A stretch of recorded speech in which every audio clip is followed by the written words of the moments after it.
More than 6,000 Amplats miners at the Timberlani shaft returned to work today, and South Africans continue to express hope for Madiba's recovery.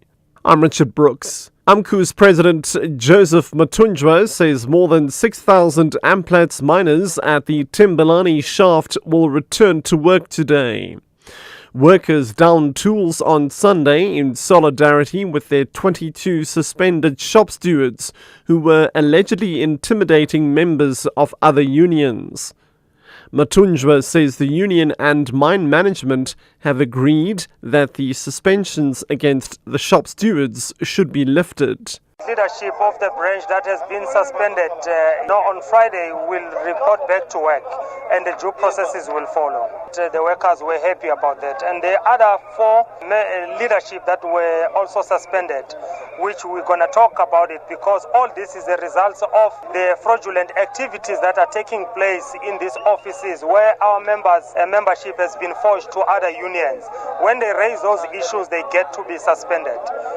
Egypt's interim president Adili Mansour has set parliamentary elections for February next year. The Egyptian military has released video showing masked attackers from within the Muslim Brotherhood crowd firing on soldiers during yesterday's deadly clashes, and Sinai-based militants carried out more attacks on Egyptian soldiers. Mel Frickberg has the latest. Mansour has outlined his timetable for new elections by issuing a decree which says a panel to amend the constitution must be formed within 15 days and that general elections could then be held by February. Meanwhile, a video released by the Egyptian military shows several masked attackers firing on soldiers and then melting back into the crowd of pro-Morsi supporters. Whether the men shot at the soldiers prior to the soldiers opening fire on the largely peaceful crowd during yesterday's events or after is uncertain. Salafists carried out several attacks against Egyptian military personnel in Sinai on Monday, including a number of shooting attacks which killed one soldier and a stabbing attack. 14 jihadists have been arrested. Mel Frickberg, SABC. South Africans continue to express hope for Nelson Mandela's recovery. The elder statesman has spent more than a month in the Mediclinic Heart Hospital in Pretoria, where he is being treated for a recurring lung infection. He remains in a critical but stable condition.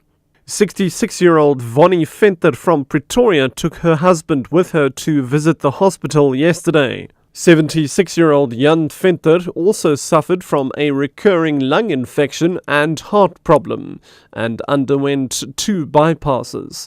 His wife has urged South Africans to be hopeful that Madiba will recover. My husband had a double heart bypass operation a year ago. This year he's been in hospital 3 times for the same lung condition. I would think his lungs gave in, and he's on 24-hour-a-day oxygen. He's off the oxygen now for 2 hours to come here to this hospital, and we thought a month ago today that he would not live. He was very, very ill. He can't remember it. But prayer and the faith we have in the Lord, here he's sitting outside the Pretoria Heart Hospital. So there's no point in saying Madiba will not live. The ANC has confirmed that it has filed papers in the South Gauteng High Court in Johannesburg against Tlokwe Mayor Mapetle's unseating.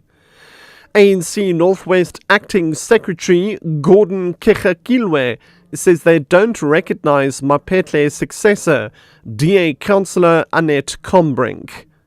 Combrink was voted mayor on Tuesday last week, the second time since November after unseating Mapetle.